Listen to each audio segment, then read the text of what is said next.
Hi, I'm Laura Paladin. Welcome to the Practically Spiritual Show, where I share strategies for breaking restrictive religious and cultural indoctrination, and then we create our own personal spiritual path.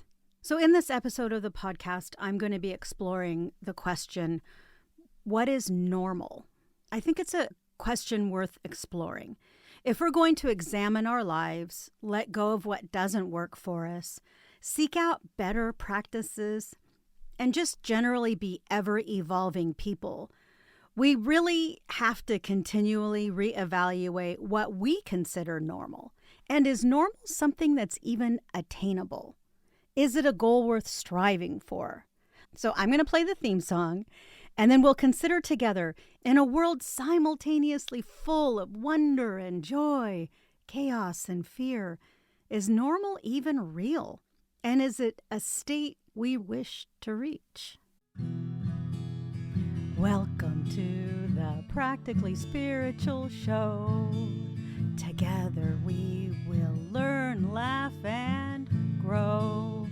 Break indoctrination, rise above our nation, and soar.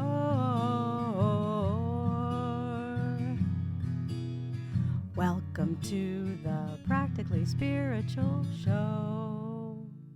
For our purposes, we can use the Oxford definition of normal, which is conforming to a standard, usual, typical, or expected. Sounds all right, doesn't it? I mean, conforming may not be our favorite word, right? But it's not inherently bad unless conforming to someone else's version of normal means we must sacrifice who we are. And that's where the problem comes in, right? Whose idea of usual and typical are we going to adhere to? One of the ways different ideas of normal becomes really challenging is in relationships. When I got married, my husband and I differed greatly in many different areas. There was a 15-year age gap between us, and he definitely felt that his seniority on the planet gave him an advantage and that I should lean into his version of normal.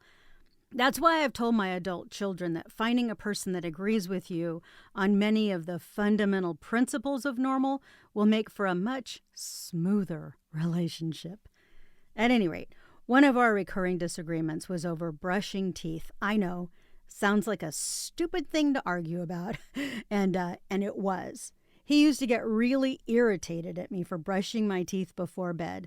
He believed that was a routine that only children should practice. For whatever reason, my brushing my teeth before bed just drove him nuts. He followed me into the bathroom and berated me for the whole 20 years we were married.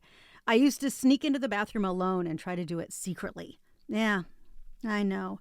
He was controlling in retrospect. At the time, though, it just felt like a stupid disagreement. Our last actual fight was about this, but it was over something that stupid. Something that I considered normal and he considered weird, and definitely not important enough to do on a regular basis. So a big part of normal is recognizing that it's different for every single person, right? Not needing anyone to agree with us on what's normal is extraordinarily freeing.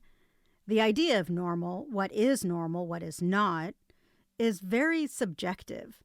Do you check your tires and oil before leaving on a car trip? Yes, then that's normal for you. It may not be normal for somebody else.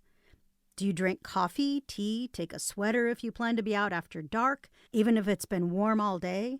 Do you strive to drink a certain amount of water? Do pets sleep in the bed with you? Do you turn on your turn signal for a turn, even if there's no one behind you?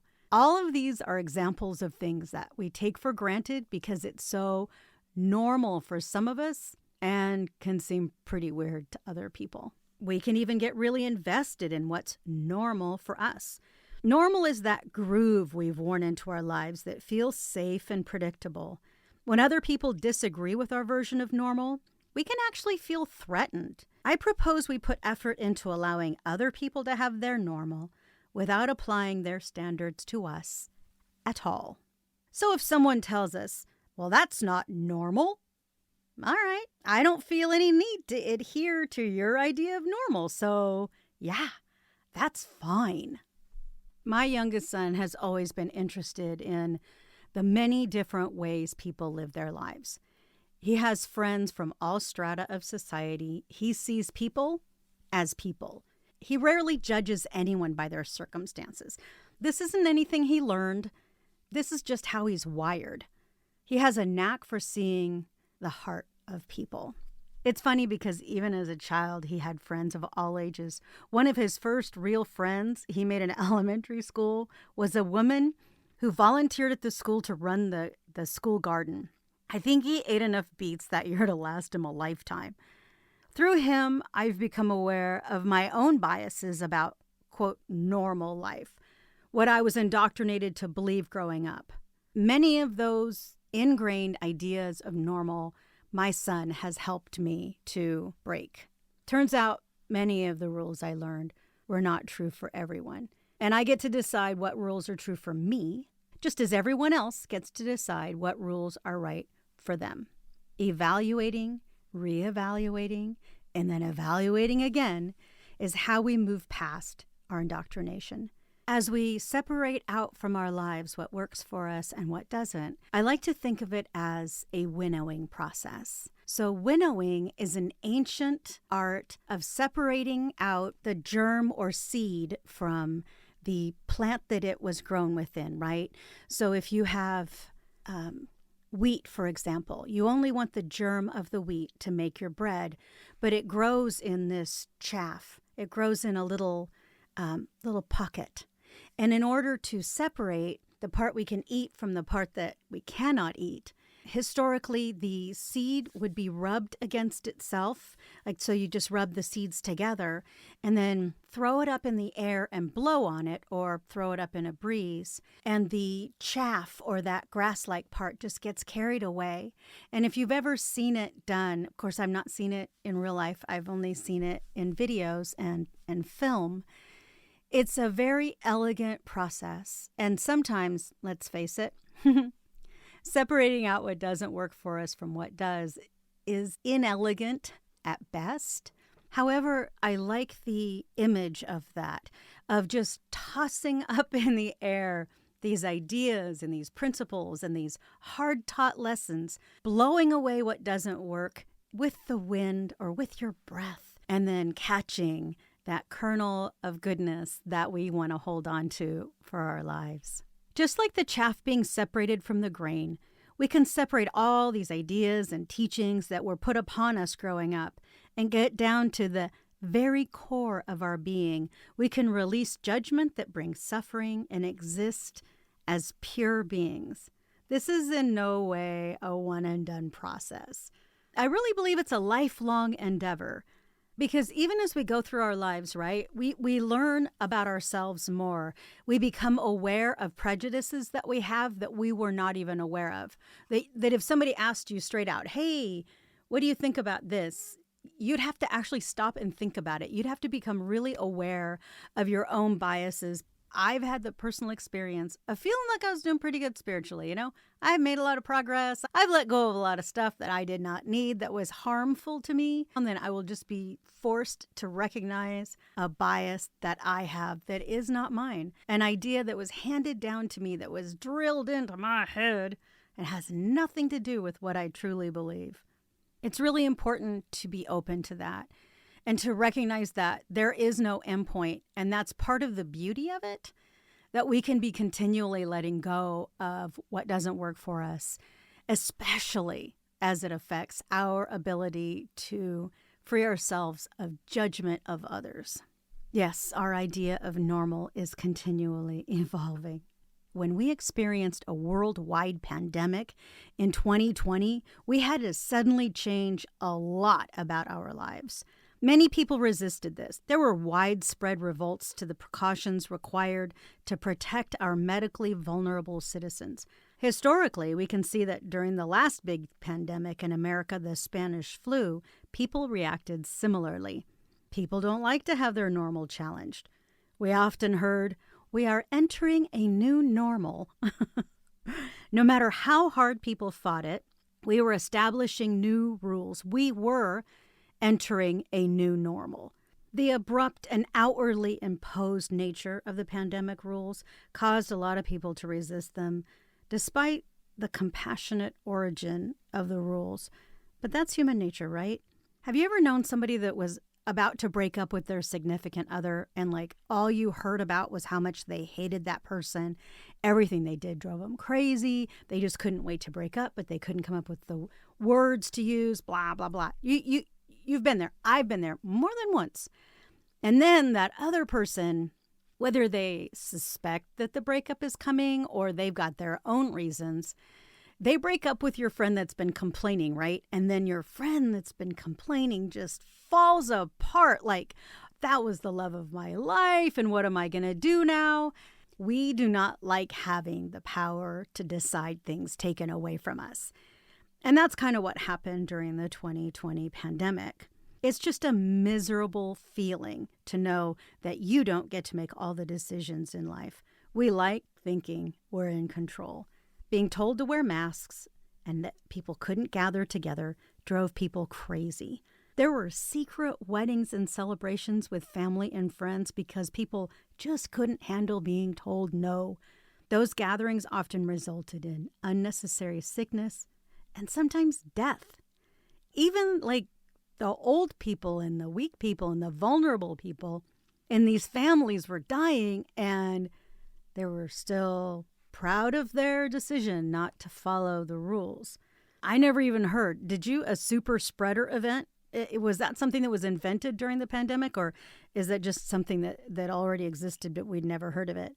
Now it's a normal part of our vernacular. Many of us were taught that good people go to church on Sunday mornings, right? Other families celebrated their religion on Saturday. In my father's house, Sunday meant football games. Monday morning is for work and school, right? Not if you're a nurse that just got off a long shift. Monday morning is for sleeping. These are just some examples of conditioning that we've received throughout our lives. One of the most egregious examples of strict cultural norms is the idea of what a family should look like. I'm not going to take a deep dive here. Suffice to say that the idea of a man leading a household of subordinate women and children is not a normal I could ever imagine adhering to again. For a brief period in my childhood, my mother was the head of my household. She remarried, and my stepdad was a really neat guy. And I'm not sorry for a moment that I got the experience of being his daughter. However, I just wish my mom had felt empowered to live the life she wanted to live, because I have no idea what she wanted. And I got to tell you, I don't think she did either. There was no question. When my dad decided he did not want to live in our family anymore and he divorced my mother, she was a Catholic and she was kicked out of her church because her husband decided he wanted to have a different wife. So my mom got kicked out of her church, a church she was active in and enjoyed. And the fact that she just didn't even have the choice. She was successful. She was paying the bills. She actually had just bought a house when she decided to get remarried after just 3 years of being on her own. I am just so impressed with what she was able to achieve, because we're talking 1969, 1970. There's a lot of places in the country where women couldn't even rent apartments as a divorced woman at that time. Fortunately, we were in California, and there were rules protecting single women, no matter what their marital status, renting a home, purchasing a home. So she was able to do that because we were in California. I hope women feel supported in having the lives that they want and not feeling like they need to adhere to this idea of this strict patriarchy. We can do so much better as humans, as people, when we let go of these norms and lovingly co-create families that actually support every member. I wrote a song called "We All Lead, We All Follow."